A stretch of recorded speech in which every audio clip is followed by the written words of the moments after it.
This has got to be the best chicken that I've ever tasted and that I've ever made. I mean, listen to that. Juicy and crunchy and everything in between.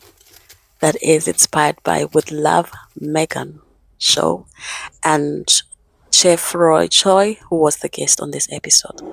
So what they started with was the salt, the ginger, the oranges, and the citron, and the guest ingredients in this case that I was not so sure of were this beer and the milk. That is, we're making the marinade for the chicken.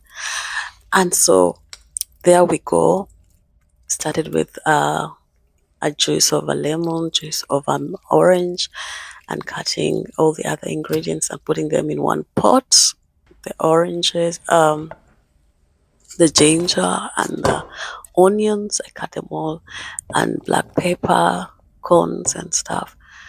And yeah, I found this recipe very interesting because I usually don't do it like this, but I was like, okay, it looks so good in there.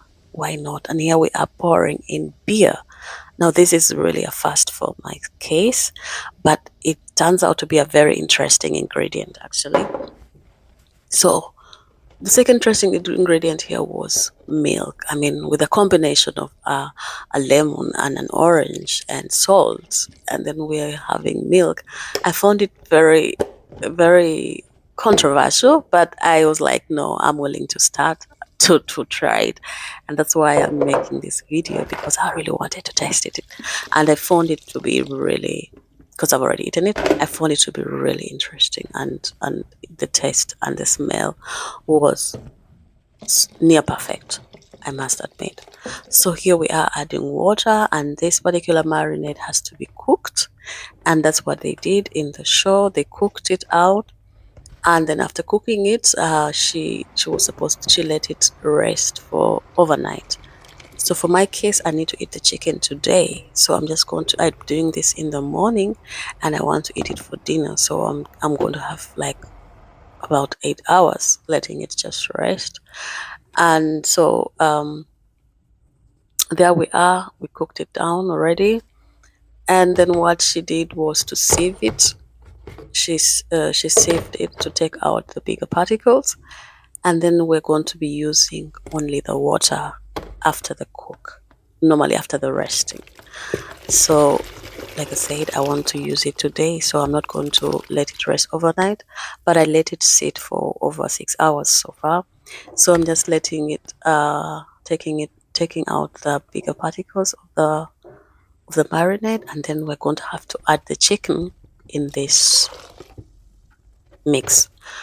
Well, there we go with the chicken inside. And yeah, for back to the show, I found that this was actually the episode where I found that Megan eventually found her place, and she was not as quirky, not as very careful as she was on the first two episodes. I found that she was really like in her element in the third episode, and it was not only because of the good food, but I also found that the chef, who by the way she said was not really her friend, I found that they had good chemistry together. Like in the kitchen, you could see that it was natural. They seemed like they understood themselves. Of course, they were all both from LA, and it seems like they had a lot to share. And which I found that was kind of like making Megan also feel more at home in her show. So there we go with the chicken. Actually, what they did was to poach it a bit, like to cook it just for a few minutes. And that's what I did. It was like a cook for under 3 minutes, and then I let it sit in hot water. So there we are. We're going to make a double butter chicken. So the first butter will be dry, and the second butter will have to be with water. And this was another thing that I found very interesting because I don't do it like this. I do it totally different. And like I said, I'm always on the lookout for the perfect recipe of fried chicken, but I haven't found one. So I'm really, really hoping that this is going to be it. But from what I saw on the TV, I just want to be sure that I can recreate that. If I could, I will be sure that it will be the best recipe I'll always use. But it turns out, like I said, I already ate the chicken. So it was great. It was that great. So here we are. We have to first wrap the chicken in this in this flour. This is just normal flour. And I was not so sure, so just added salt there. But it turns out for their case, they didn't add anything. Now, the second interesting thing here with this second batter was they were using carbonated water, so water with gas. And I found that very interesting because I never thought about it. And well, the chef said that the batter should look like there's something's wrong with it. So I made sure that it really looks like something's wrong with it. In other words, don't try to make it so smooth and perfect like we always do for the other batters. So for this case, if you have like balls of flour looking up on you, it is totally okay. And that is what I did in this case. And there we go with my first fry. Like, I can't wait to see the crunch. Well, there we go. So what I forgot in this batter was the ice. So for those who are going to do this, you mentioned that having ice in the batter is good for it. I don't remember for what purpose, but I forgot that part for the first fry. But I remembered that for the second fry, and I think from my own observation, I didn't notice any difference. So for those who want to follow it to the T, please use ice. He said it makes it maybe better for the butter to stay cold.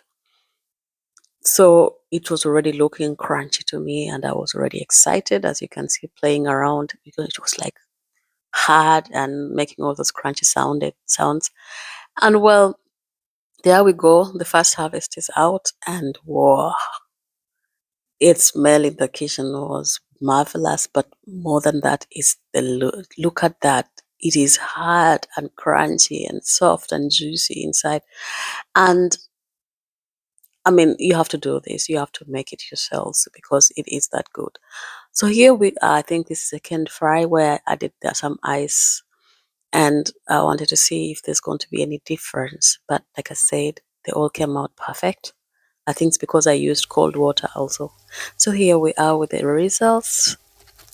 That is so beautiful, so crunchy, so soft inside, and so juicy. And this has to be the best chicken.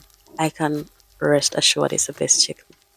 So for those who watch this episode, I don't know what you could take home is, but I can take home the chicken. But most importantly, I found it to be very nice. I couldn't make the rubs that they used in their episode because I like my chicken plain, but I saw that they made different rubs, different sauces to go with the chicken. And so for my case, I will just add salt extra to it because I saw that I used little salt in the first place. So enjoy.